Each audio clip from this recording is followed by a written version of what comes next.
Okay, take it away, Dr. Homan. All right, good morning or afternoon, depending on where you are.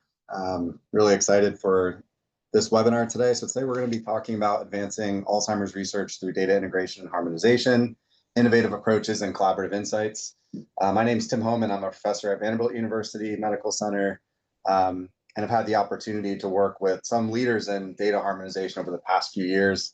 Today we're going to be talking about amyloid and tau PET harmonization and cognitive data harmonization. And you guys have two of the best in the world who do this, who are going to present today. Dr. Carly Cody is a staff scientist at Stanford and has been working on amyloid and tau PET harmonization, both for the Clarity study and also for the Alzheimer's disease sequencing project. Is going to present on some of the work that they've been doing there. And then Dr. Joey Mukherjee is an associate professor at the University of Washington and has been leading the way in cognitive data harmonization for quite a while now. So really excited to dive in both these topics. Each of the talks will be about 20 minutes. Feel free to throw questions into the Q&A section. You can also raise your hand and ask questions at the end of the presentation. So we're going to start with Dr. Cody first, and then Dr. Mukherjee after that. So yeah, Carly, if you're ready, take it away. Thanks for the introduction, Tim. And thank you so much for the opportunity to get to present some of our work from the last couple of years. So today I'll be talking about data from the ADSP. The ADSP, or the Alzheimer's Disease Sequencing Project, is a large-scale initiative to identify risk and resilience genes to Alzheimer's disease and related disorders. The PHC, or the Phenotype Harmonization Consortium, was established to harmonize phenotype data across cohorts. So think in vivo biomarkers, ex vivo neuropath, as well as cognitive and health assessments, with the ultimate goal of creating a harmonized data set to facilitate novel genetic discoveries. Currently, the ADSP includes 40 AD-RD and aging cohorts with over 300,000 harmonized study visits. And for those looking to request this data or to look at data summaries, you can do so at the link on the bottom right. And the focus of today's talk and what we've been working on for the last couple of years in the Mormino lab is harmonizing amyloid and tau PET data for the subset of cohorts in the ADSP PHC who have available PET imaging. We had two main goals, which will make up kind of part one and part two of this talk. One was to harmonize PET imaging data for the larger ADSP, and then two was to leverage this data to characterize amyloid and tau PET-based stages across the clinical continuum. And by means of a very brief background, amyloid and tau PET are increasingly being used in the research and in the clinic. Knowing where in the brain these pathologies are accumulating is really important, as both amyloid and tau have distinct spatial or topographical patterns of accumulation. At autopsy, these patterns are used to stage disease severity. So here we're looking at neuropathological staging. On the top row, we're looking at the pattern of amyloid, and we can see that it tends to accumulate in a very diffuse pattern. We can see that already in phase 1, amyloid shown in red, it has quite a widespread and broad distribution of deposition in the brain. By contrast, looking on the bottom row, looking at the neuropathologic staging of tau, we see a highly stereotyped pattern of progression through the brain, where tau is first seen in the intrarenal cortex before spreading to adjacent limbic and temporal cortices, and then finally out into the neocortex. And importantly and especially for tau, the progression through these stages indicates both the spread of pathology and also increasing severity of disease. PET imaging allows us to see these sorts of spatial images, spatial patterns in vivo during life. So here I'm showing an example of one of our participants who is in a late stage of tau deposition. The warm side of the color scale for the images indicates increasing protein deposition. So the video will scroll from posterior to anterior, so this is back to front. And what you're seeing is diffuse amyloid in the top image, and in the bottom image, you're seeing tau accumulation primarily in the posterior and temporal lobes. So understanding the frequency of amyloid and tau PET positivity is especially relevant with the recently revised criteria for Alzheimer's disease staging. So this criteria proposes that amyloid PET can be used to both diagnose and stage Alzheimer's disease, and tau PET can be used to stage disease and inform prognosis. And together, amyloid and tau PET form a newly proposed biological staging framework, where amyloid positivity in the absence of tau is the initial stage, stage A.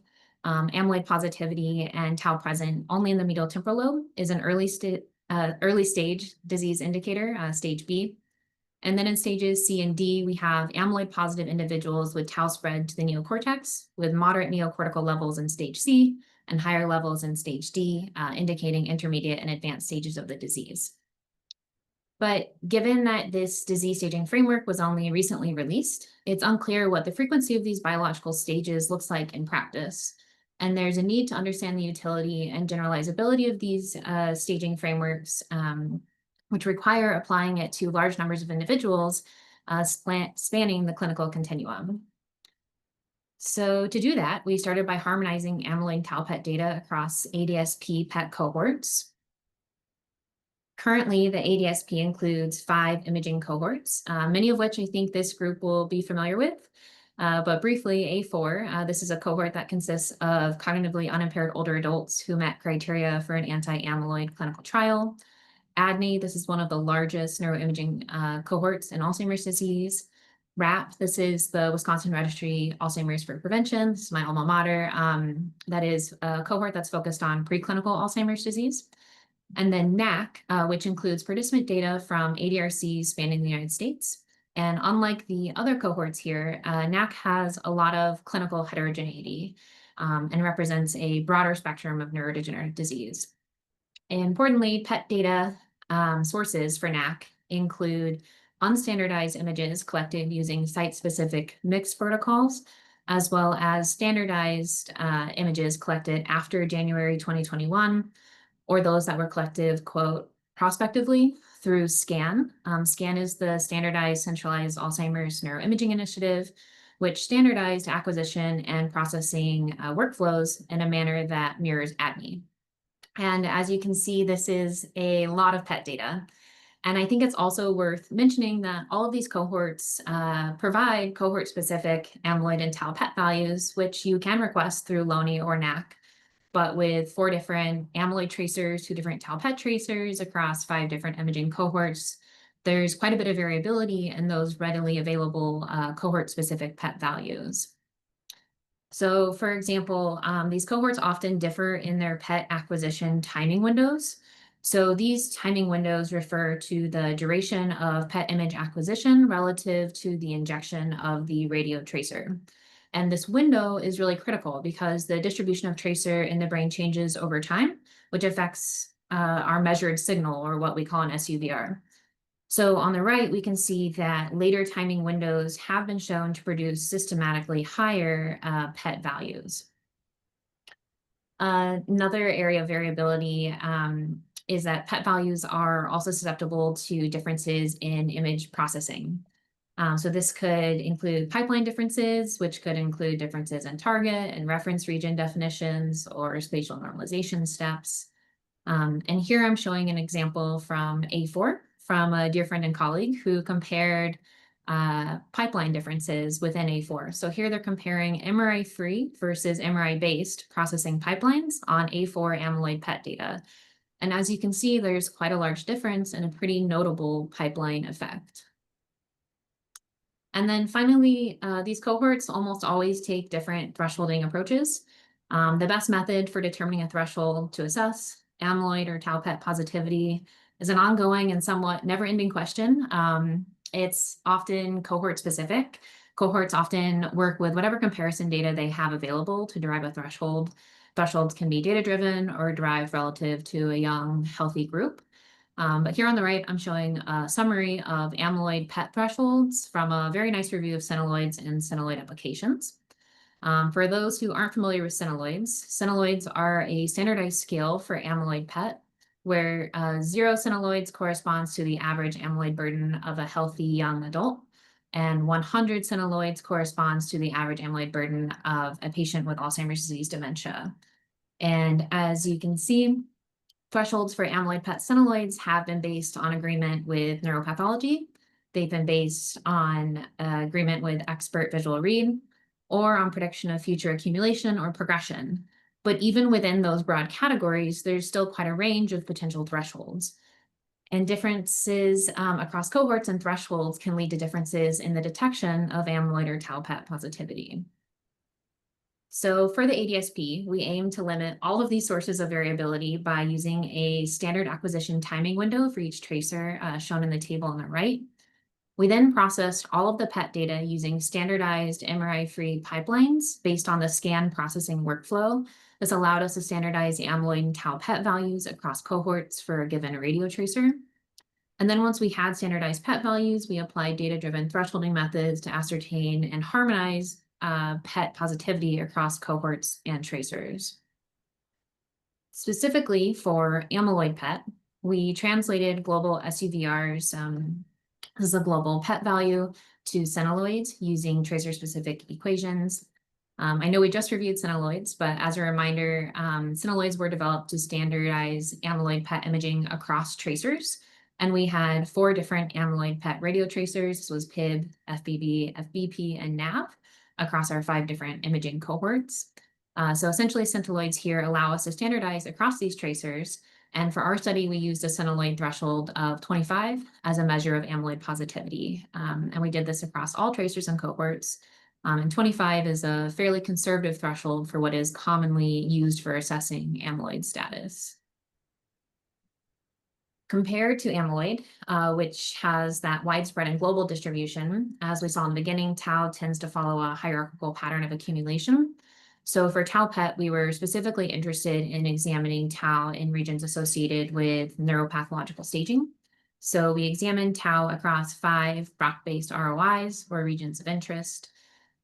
Also, unlike amyloid, which has centiloids to standardize amyloid PET across tracers, we don't currently have a vetted and recognized approach to standardize tau PET values across tau tracers. There are several in the works currently. There's Centaur, Unitau, and some really nice head-to-head studies going on. But in the current absence of those, here we implemented identical thresholding methods for each of our 2 tracers. This was NK and FTP. Specifically, we use tracer-specific Gaussian mixture models to determine tau positivity in each of the Brock-based ROIs. So Gaussian mixture models, or GMMs for short, is a statistical method that is used to identify clusters, distributions, or classes of data. Here I'm showing an FTP GMM in the Brock3 ROI, where 3 classes of data were identified by the model. We use the mean and standard deviation of the GMM-derived tau negative class. So this is the lowest distribution, here shown as class 1 in purple, to define tau positivity. And we did this in each ROI separately for each tracer. So this kind of data-driven approach then allowed us to determine tau PET positivity separately for our 2 tau tracers. And then we were then able to integrate and combine tau positivity across tracers for each ROI. And then finally, given the expected hierarchical pattern of tau deposition, we next use that regional tau positivity to then algorithmically assign a hierarchical Brock stage to each participant or each scan. So here, later stages could only be achieved if the individual was tau positive in all previous stages. So for example, for someone whose highest tau positive ROI was Brock 4, they also had to be tau positive in Brock 1, 2, and 3. And individuals who did not follow this hierarchical pattern of accumulation were classified as Brock staging discordant. So with our harmonized PET data, we next moved on to applying amyloid and tau PET-based staging and examining the frequency of biological stages across the clinical spectrum. To operationalize the new biological stages in the ADSP, we used our 25 centiloid cutoff to determine amyloid positivity. And then we collapsed across our hierarchical tau stages to approximate the intermediate and advanced tau PET staging proposed by Jack et al. One slight difference is that given that the spatial extent and the magnitude of tau PET are highly correlated, we chose to evaluate intermediate and advanced tau, so stages C and D, based on the spatial extent or the location of tau, whereas in the proposed staging by Jack et al., these stages were evaluated based on the magnitude or the amount of tau. For the ADSP, amyloid positivity and the absence of tau is stage A. Amyloid positivity and tau isolated to the medial temporal lobe, or T1/2 positivity, is stage B. Amyloid positivity and T3/4 positivity represent an intermediate stage of tau, or stage C. And then those who were tau positive through BROC5 or 6 represented our most advanced stage, or stage D. And using this operationalization, here in a sample of about 2,700 ADSP participants who had available amyloid tau and diagnosis within 2 years of each other, about 40% of our sample fell into the biological staging framework. Importantly, biological staging requires that individuals be amyloid positive. So it excluded a very good portion of our sample who are not on the AD continuum. So it excluded all of those who are amyloid negative, regardless of their tau status. And then also, given their lack of hierarchical tau deposition, those individuals with a discordant tau PET pattern were also excluded from biological staging. Shifting to focus on those who followed the biological staging, here we can look at the proportion of biological stages across clinical diagnosis groups. So looking at this plot, we can see the expected trend, such that with increasing clinical severity, we see increasing spread of tau and increasing biological disease severity, such that in our cognitively unimpaired individuals, we see that most of these individuals are stage A, shown in green. So that's about 70% who are amyloid positive, tau negative. And about a third of the individuals are tau positive. This is stages B, C, and D in the warmer colors. And as we move across clinical diagnoses, we can see the proportion of tau positive cases increase and the proportion of tau negative cases decrease, such that among those with dementia, most are tau positive, with over 70% with widespread tau represented by stage D in purple. Notably, though, we have several amyloid positive individuals with MCI dementia. These are individuals shown in green, who are tau negative. These are a really interesting group because presumably something other than tau is causing their cognitive impairments. And then we also have a little over 10% of amyloid positive unimpaired individuals who have tau spread outside the medial temporal lobe. So this is stages C and D in pink and purple. These are another potentially really interesting group to continue to follow, as they are showing some resilience to cognitive impairment in the face of widespread amyloid and tau. So to summarize, we implemented an MRI-free pipeline, which allowed us to include individuals who are often left out of PET imaging studies due to lack of a paired MRI. Our standardized pipeline and acquisition timing windows were critical for harmonizing across cohorts with different image protocols and tracers. And this all together allowed us to integrate PET data from established AD cohort studies with more heterogeneous clinical populations from the NAC ADRC programs, ultimately providing us with larger sample sizes, increasing our future statistical power and generalizability of any future findings. It also enabled us to operationalize the recently proposed biological stages across cohorts and tracers. This operationalization produced kind of the expected results, showing both the trend of increasing biological stage severity across increasing clinical disease severity, and also showing some variability reflecting that biological and clinical progression may not progress in lockstep, and that these stages may provide a way for us to probe reserve or resilience or examine non-AD pathology contributions to impairment. Importantly, because we use standardized PET imaging to derive our biological stages, we limited the amount of variability due to processing or tracer differences, allowing us to more clearly assess biological or clinical variability down the line. Notably, we presented one way to operationalize these biological stages, and our approach aligns with and supports some of the new data collection efforts across ADRCs, including the D1B forums. And then I just wanted to mention that this ADSP dataset is growing. Come this fall release, it will just about double in size.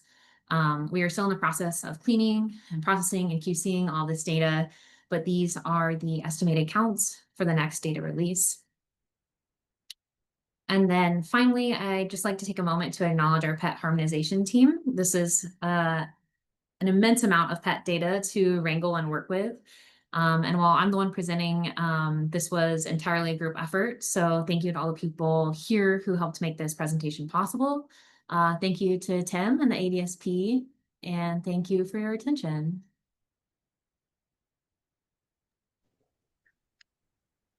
Awesome. Thanks so much, Dr. Cody. That was fantastic.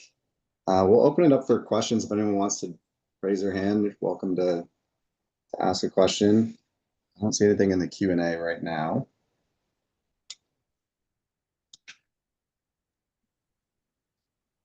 No one is old enough. I have a question, Tim. Sure, yeah.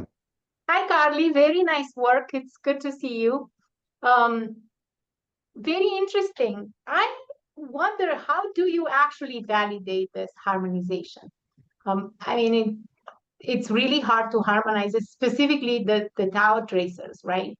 How do we know that the harmonization work? Have you thought about looking at comparing effect sizes between the two tracers across different diagnostics groups, and what are your thoughts with respect to that? Yeah, that's a really good question, Dana. It's been an interesting process. I didn't show kind of that process of validation. We're in the progress of doing it for tau, but we have done it for amyloid. And the way that we approached it, just given kind of the different cohort compositions with some of them only being unimpaired, some of them having very few impaired subjects, which kind of influences the distribution of tau you see across these cohorts.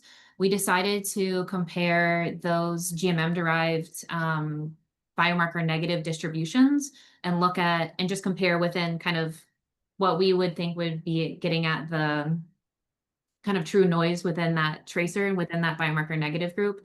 And so far, across cohorts within tracer, those biomarker negative distributions are very similar, which has been our kind of pseudo way at getting at validating kind of this pseudo harmonization approach. Thank you. Yeah, Dr. Browning, go ahead. Thank you. Hi, Dr. Cody. Thank you for your presentation. I have a question related to the harmonization across. So it seems to me this across all scanners and different tracers to get harmonization. But what about longitudinal studies for the same participant with different tracer, or maybe different, supposed to be the same tracer, but with different scanner? And how does that work in this case? Sure. We are not accounting for scanner effects here. There's kind of an unlimited number of scanner effects probably happening. But as I mentioned with Dana's question, we haven't seen any evidence to suggest that these tracer-specific values are different across cohorts. Even given those slight scanner effects. I think in the future there are like tools that we could use to get at that. There's combat, there's other things, but we haven't addressed that directly in this cohort yet. Okay, thank you.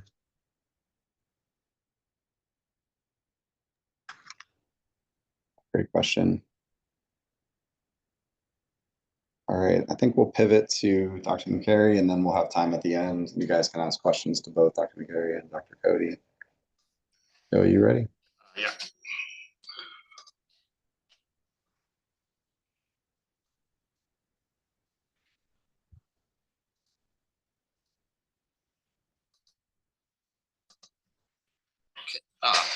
Hello, my name is Dr. Shubhabrata Mukherjee. I go by Joey. It's a lot easier to pronounce, and we're following up with from Carly's great presentation. So our group at University of Washington leads the cognitive harmonization for the ADS-PPHC and also another Clear AD grant.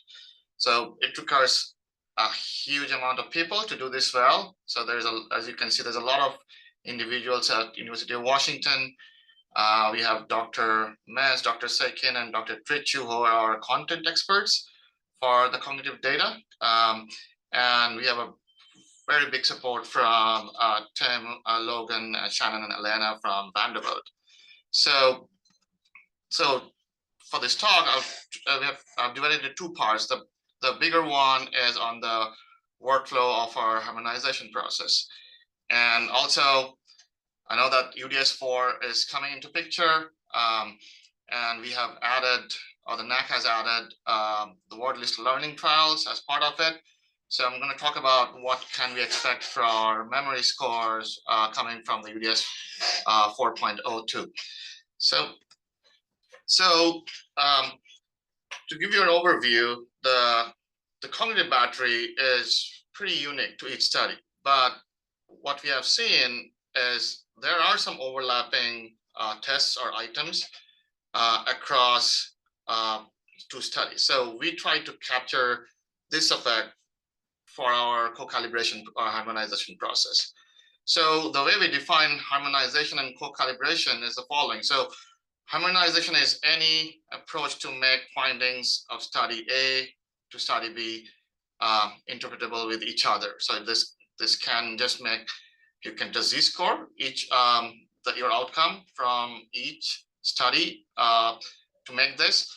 Co-calibration is a lot more stringent because it depends on a construct that is scored the same way across study A and study B. So the granular data which is used to make sure that the granular data needs to be same across study A and study B to make sure that the scales are on the same metric. So what we use for our approach is structural equation modeling. And we derive scores for 4 cognitive domains: memory, executive functioning, language, and visuospatial abilities. We normally deal with aging studies, so you can always see that if you have gone over a cognitive test, we have a lot more information or a lot more tests or items for memory, whereas I would say executive functioning and language are somewhere in the middle. And unfortunately, visuospatial abilities is one of the domains which is not really measured that well across aging studies, but we try to derive scores as the best way possible for each of the 4 domains. The item overlap is critical for our approach, because unless we have items which are similar across studies, our workflow would not be possible.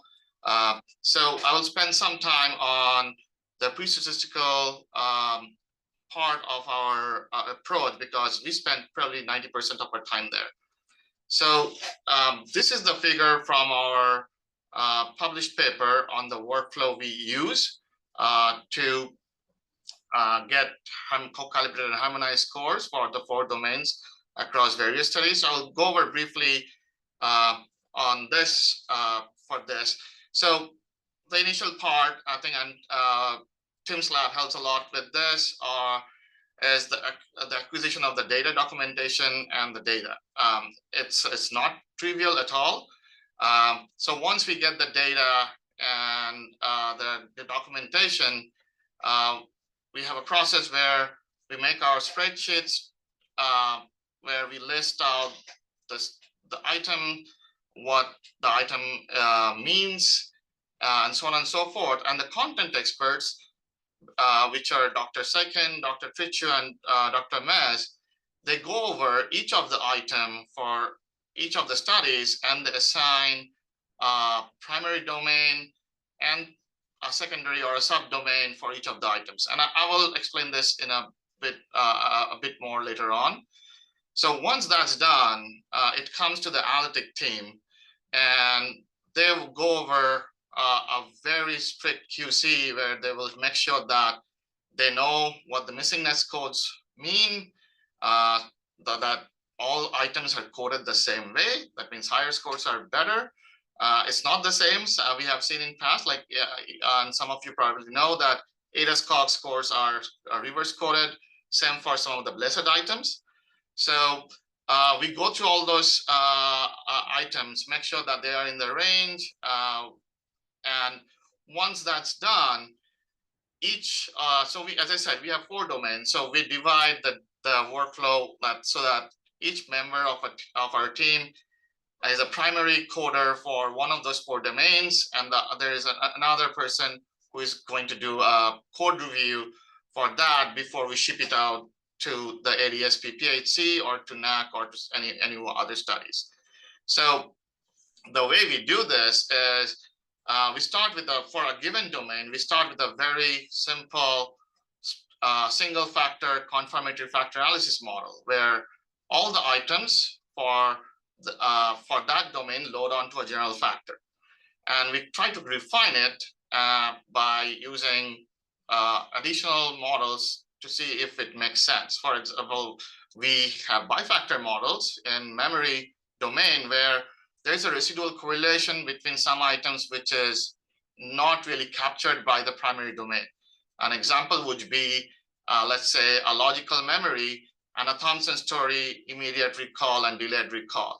So there's a residual correlation between those two, which is not really captured by the primary domain, and we account for it. And similarly, for executive functioning, there is a very strong residual correlation between trails A and trails B outside of what is being captured by the executive functioning domain. So when we started this, we started with 3 big cohort studies. We call it our legacy model. The first one is the ACT study, which is the Adult Changes of Thought, which is in Seattle. There's ADNI, the Alzheimer's Disease Neuroimaging Initiative, the Religious Order Studies, and the Rush Memory and Aging Project.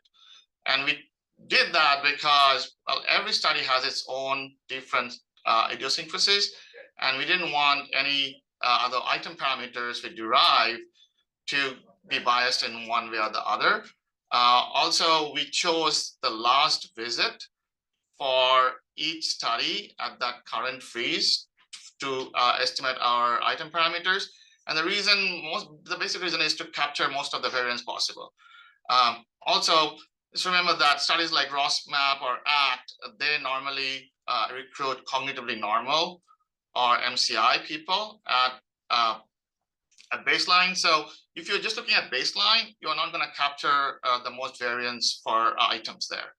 So we spend a lot of time actually in step B2, which is the quality control and anchor items. And I will go over this more in the next slide.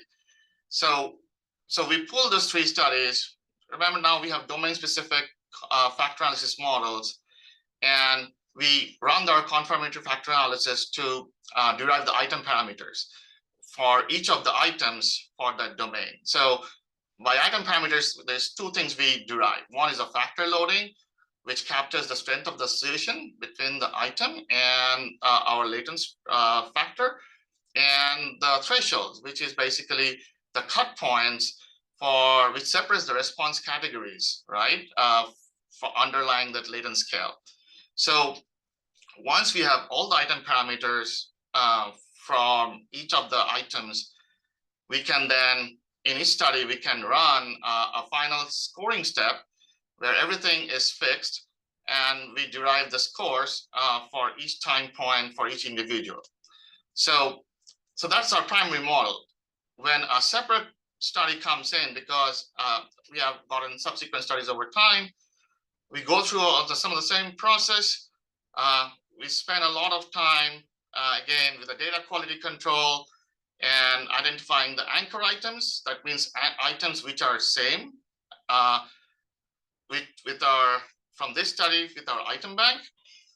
And we go through the same process of the quality control and then the factor analysis models. So when a new study like NAC came in, for example, we didn't have estimates for all the item parameters for every item in NAC. So what we do, so in this anchoring process, let's say you have items I1 to I5, and we have seen I1, I2, and I3 before. So those are fixed to what we have seen before, while these new items, I4 and I5, are now estimated. So now we have, once that step is done, again, it's the same process. We have now item parameters for all the items, and we get the scores. So as I said, we spend a lot of time at the pre-statistical workflow. To give you a bit more overview, the content experts, they go through, as I said, each item, and this is what it looks like. So I'm giving one of the example from an item in the NAC UDS. This is the Benson complex figure recall. So they will have a consensus call where they will assign a primary domain name and a subtype domain name if somebody is interested in digging deeper into the items which make up a memory domain. And sometimes an item like this will have a secondary domain name and a secondary and subtype names. But for now, we are just using the primary domain name unless some lab have asked us for, hey, I want to dig deeper and I want to make separate scores for this. So once they get on, we look into the anchor item identification stage. We need to make sure that for an item to be anchor, it should be qualitatively and quantitatively the same. By qualitatively, we mean that it's the same version. The stimuli of the test is the same. Quantitatively, we are looking for the same range, similar kind of distribution. So after all this, we kind of figured out, hey, okay, we are 100% sure that this is an anchor. So we are very picky at this stage, because if this stage fails, pretty much the downstream process fails here. So once that's done, as I said, there's a lot of back and forth between the coders, between people in the parent study who we actually reach out a lot to figure out more about the items if we are not sure, especially for cross-language analysis, where we have gone through several studies like YCAP, which is Spanish and English, EFIGA, which is also this language of administration in Spanish, KBase, which is Korean, and VU Amsterdam cohort, which is Dutch. And right now we are doing the HABS-HD, which is also, again, Spanish and English. So we spend a lot of time on cross-language analysis, and I will talk a bit more about that later on, because most of the studies we are getting right now, which are part of the ADSP or other grants, have this multiple versions of language administration. So as I said, versions are very important to us. There's one good example is the Ray visual learning test in ADNI. So for this, we have for the Ray VLT, we have a bunch of trials followed by delayed recall, interference test, and recognition. So a lot of you have worked with ADNI, and if you just plot the Ray VLT score for, let's say, for trial 1, over time, for given individuals, you might see a zigzag in the pattern. It goes up and down. And the biggest reason is that in ADNI, they use 2 different versions, 2 different word lists for this. And we found out over time that, hey, one word list is easier than the other one, and they are not equivalent at all. So unless we account for that, your scores might look very different than they should be. Similarly, for this forward and this backward, there are different versions, and although the range is the same, or maybe the same, they are not equivalent. Another one is Stroop, where we have seen probably 5 to 6 versions of Stroop. So we make sure that we are testing if versions are equivalent or not, and handle them as needed. Language is hard, especially when you have so many different dialects within languages. So when we get into a study where we have multiple languages, we have another level of QC where we reach out to neuropsychologists from that study and other bilingual neuropsychologists who know about which items qualitatively should be equivalent. And so we have that another layer, and we test it out that, hey, are these items behaving the same way across 2 languages? And one of our favorite examples is this item, which is spelled world backwards. So this is part of MMSC. Spell world backwards is a lot harder compared to the Spanish version, where it's spell mundo backwards. So if we consider it to be the same, we are biasing our factor scores. So we make sure that does not happen, and we treat them accordingly. We also, for some studies like where we have multiple versions of administration, like YCAP, HABS-HD, we also test out something we call differential item functioning, diff for short. So an item is biased if it behaves differently for two people, let's say, who have the same ability level but coming from two different groups. And so we test for that and make sure that if that we figure out if there's diff impact there. So if there's diff impact, we handle again. We are not building a scale. We are trying to use as many items to give you our most robust factor score. So we do not throw away the item. If that item is flagged with diff, we account for it in our scoring technique. So based on all this, I think this project started way back in 2016 before ADS-PPHC was there, but a lot of the studies are part of, most of the studies are part of ADS-PPHC, and a few of the studies are also from the Clear AD grant. And I think as of November 2024, we have harmonized scores for around 12,000 unique individuals and around 445,000 longitudinal observations. And as you can see, there are studies where the language of administration is not English. We have seen Spanish, as I said, Dutch. We have seen Japanese and Korean, and it keeps coming. And we also actually, so NAC is the huge one. Right now, for the last freeze, we had around 160,000 observations with the harmonized scores. But we also reach out to each of the ADRCs when we can to get more robust or more refined data. But just remember that the UDS is a standardized collection of tests. So on a given ADRC collects more data than a single ADRC. Sorry, a given ADRC collects more data than what gets reported to NAC. So this is my second part where I'm going to give you a sneak peek of what the analysis we did, because I know, as I said, UDS 4.2 adds the word list learning trial. So this study was led by Dr. Sa-Un Choi from our lab, and she wanted to figure out, do we really get more information compared to what's getting reported from the just the UDS compared to the battery that's been administered by the Pittsburgh ADRC? So UDS has its waves. So we considered the 2005, 2015 to be the UDS wave 1 and 2, 2015 to 2020 as the UDS wave 3.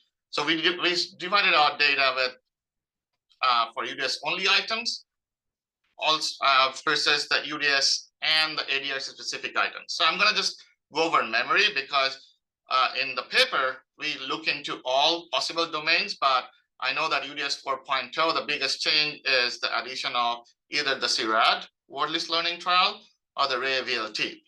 And the property I'm looking at is what we call the standard error of measurement. So let me define what the standard error of measurement is for you. So as part of our workflow, we actually figure out how well each of the items for a given domain is working, how good it is.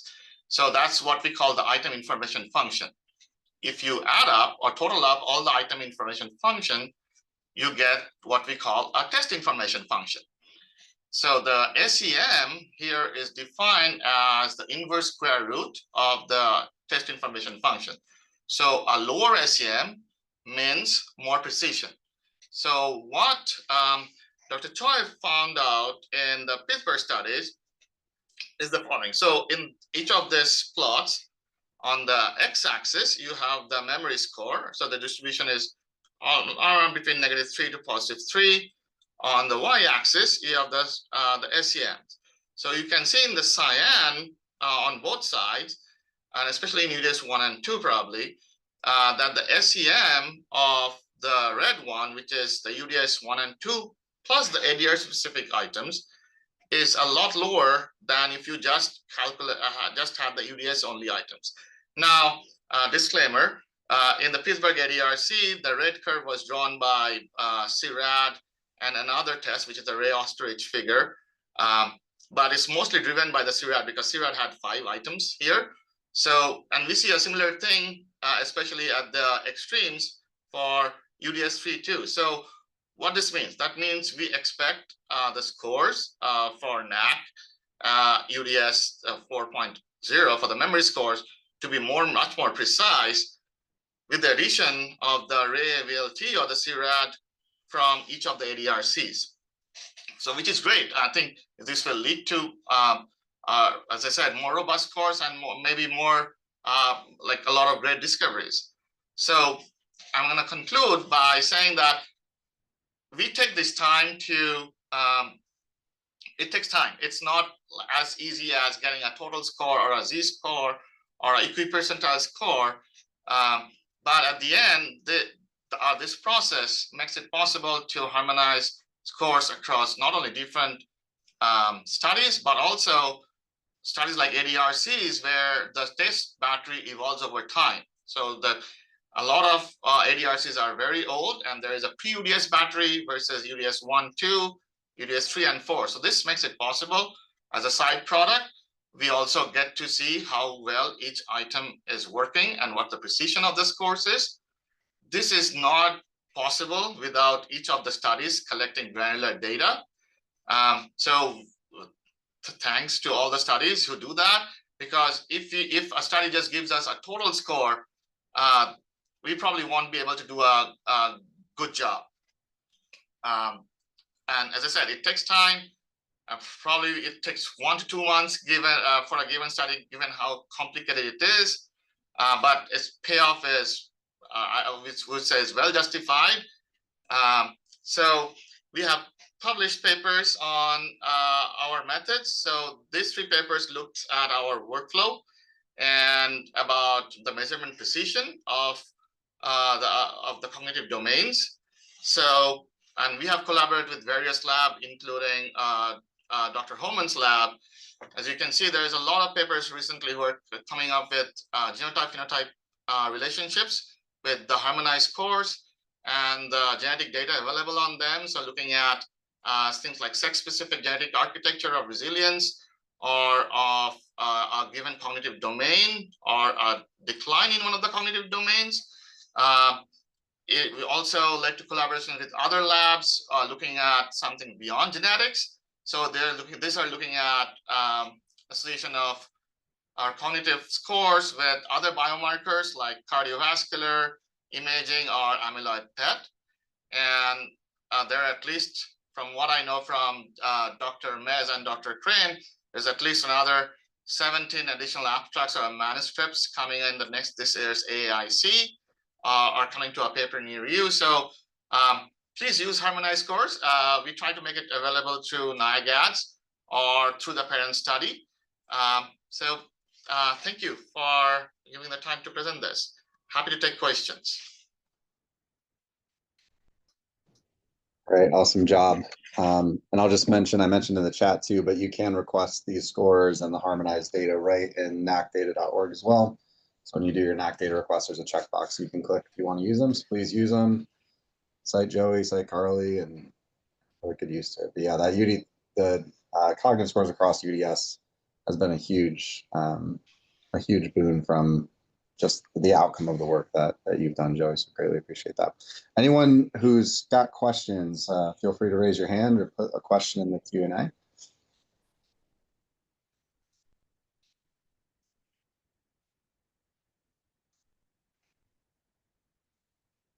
And maybe I'll just ask a question to both Carly and Joey. When you guys are thinking about data harmonization, maybe on the data collection side that a lot of people on the call are thinking about, what are some of the things that people who are collecting data should be thinking about to make it easier when you get to the process of harmonization across studies? Maybe Joey, if you want to go first. Yeah, so the more the better, the more the granular data, the better. I would say, as I said, like it helps us if you give us.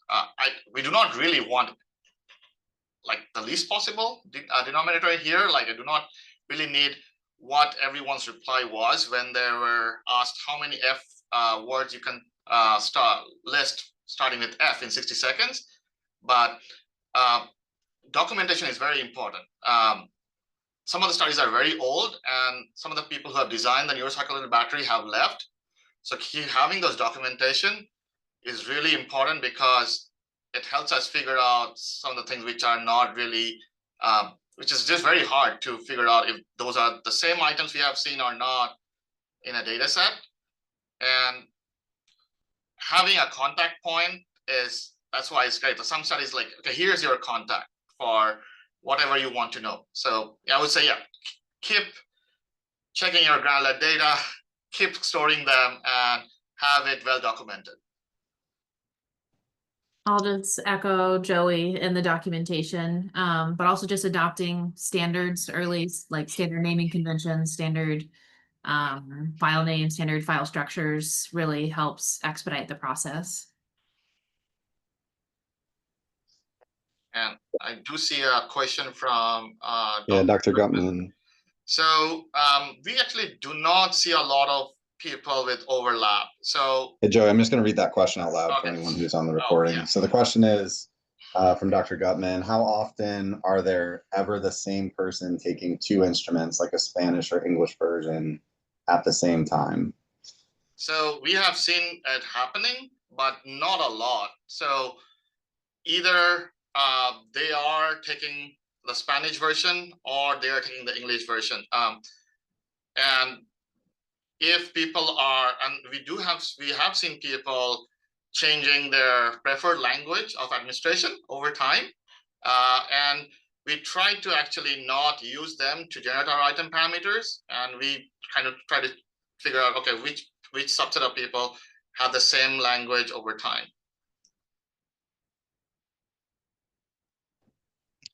And do you guys want to speak a little bit to some of the decisions that you make for when data harmonization fails? So when do we make the decision, this cohort or this item or this test or this ligand or, this measure really can't be combined and used together, and we are going to separate those two things? Joe, you want to start? Yeah, so we actually have gone through this one time or two times maybe, where we were trying to harmonize a memory domain for a study, and we figured out that what the items that study administered for memory didn't overlap with any of the items we have seen before.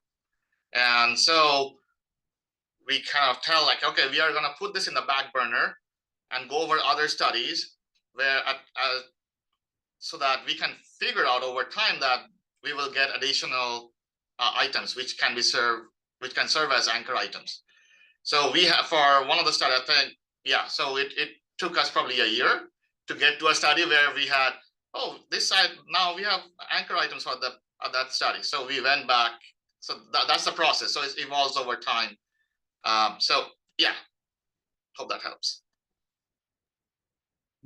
I think similarly for PET imaging cases, not necessarily where harmonization fails, but where it isn't quite possible is when we have only one kind of tracer from one cohort, and there's no way to harmonize it against that tracer because it doesn't exist in another cohort. For example, right now we just got HABS HD data, which uses PI for tau PET, but we don't have a comparison cohort yet to harmonize that PI data. Same for NAV, which is an amyloid PET tracer. Sometimes studies collect small numbers of NAV scans. So I think small sample sizes and lack of replication validation cohorts to compare it against kind of prohibit that harmonization step. Dr. Zhang, go ahead.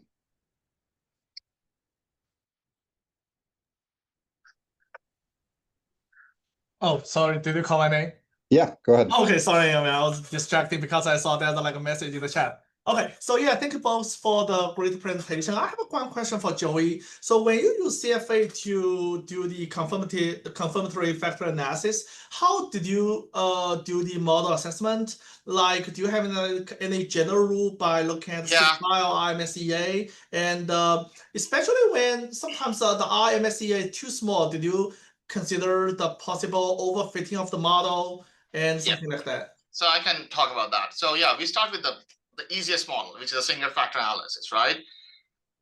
Normally, a lot of studies have very good tests, especially for the memory domain, and you will find that bifactor models will always fit better in terms of the fit statistics, like the Tucker-Lewis index or the RMSEA or the confirmatory factor index.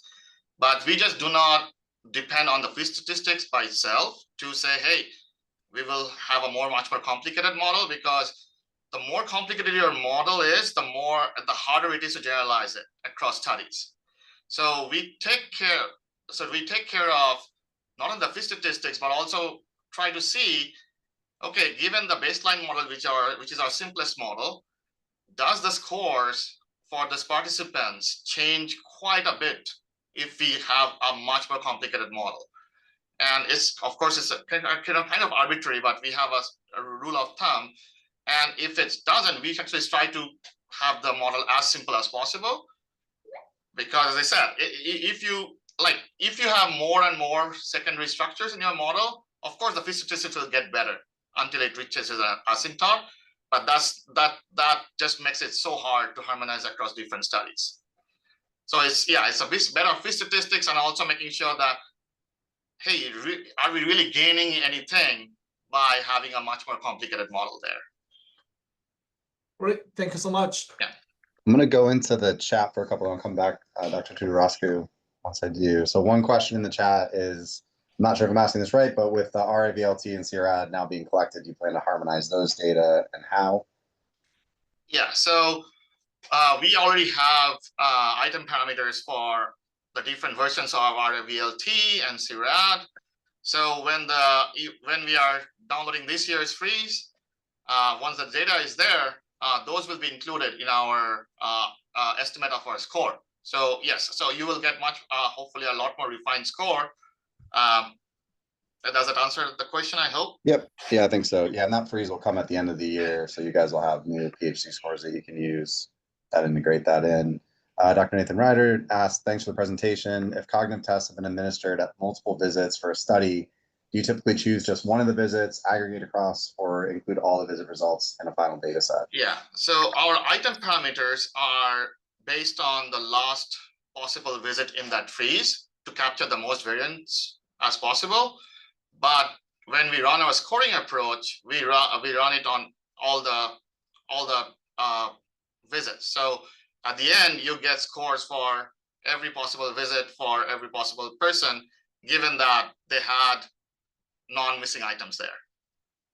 So co-calibrations at the one time point, and then it's applied Yes. across the entire data set. Correct. Dr. Dama asks, thanks a lot to both speakers. Could I ask a question for the PET harmonization? Is it possible to harmonize the voxelwise level, ROI level, PET SUBR values using the gain centiloid, A beta PET, or Centaur, or tau PET approach on top of the global SUBR value? I can't speak to the Centaur approach because I haven't tried it, but I do believe that the unit tau approach does allow you to kind of get at a voxel-wise level of harmonization across MK and FTP. But that's as much as I know and can answer at this point. And Dr. Tudoroscu, go ahead. So what do you think about the non-specific binding in the tau PET, right? So MK and FTP, they have non-specific binding to different areas, and we know that varies by sex. How do you take into account the biological variability into these pipelines of harmonization? Did you look at that specifically, Carly? We haven't looked at it in a kind of sex stratified way. The way that we have looked at it is by using that kind of hierarchical staging approach. And then anyone whose pattern doesn't follow that approach, which is about 10% of tau positive individuals, we visually look at those scans. I'd say a small portion of those scans are due to off-target binding. And then most of those scans are due to just kind of thresholding effects. But we haven't seen a systematic difference between the different off-target binding between FTP and MK within those kind of non-hierarchical tau patterns. All right, so we're right at the top of the hour, so I'll just thank the speakers one more time. Thanks for excellent presentations today. Thank you for all of you for making the time to come and ask great questions. you have more questions, the contact information for Dr. Cody and Dr. Terry will be provided. But yeah, thanks so much for taking the time. Thanks for those presentations. Thank you so much. And we will be posting this recording on the NAC website as well if you'd like to review it further or share with any colleagues. Thanks, everyone.